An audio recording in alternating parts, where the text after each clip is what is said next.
کسی پریشان حال شخص کو دیکھیں یا اللہ نہ کرے کہ آپ کسی موذی مرض میں مبتلا شخص کو دیکھیں، یہ دعا ضرور پڑھیں۔ کون سی دعا؟ الحمد للہ الذی عافانی مما ابتلاک بہ وفضلنی علی کثیر ممن خلق تفضیلا۔ اس کا ترجمہ بھی بڑا ہی پیارا ہے۔ اللہ تبارک و تعالیٰ کا شکر ہے کہ جس نے مجھے اس مصیبت سے عافیت دی، کہ جس نے تجھے مبتلا کیا اور مجھے بہت سی مخلوق پر فضیلت عطا فرمائی۔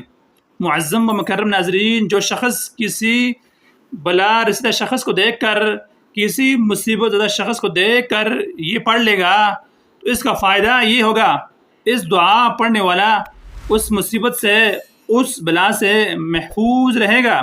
ہر طرح کے امراض، ہر طرح کی مصیبت، ہر طرح کی وبا میں مبتلا کو دیکھ کر یہ دعا پڑھ سکتے ہیں۔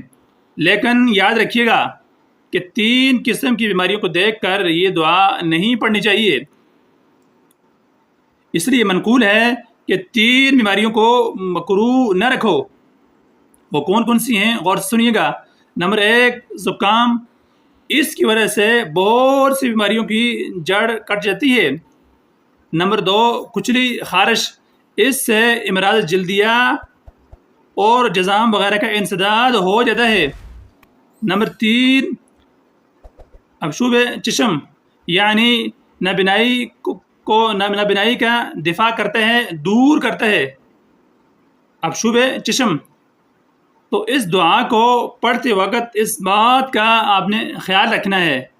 کیا خیال رکھنا ہے؟ کہ مصیبت زدہ شخص تک آپ کی آواز نہ پہنچے، کیونکہ کہیں ایسا نہ ہو کہ اس کی دل آزاری ہو جائے۔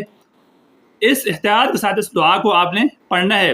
اس دعا کا پڑھنے کا فائدہ یہ ہوگا کہ انشاءاللہ العزیز آپ ہر مصیبت سے، ہر بلا سے کیا ہوں گے؟ محفوظ ہوں گے۔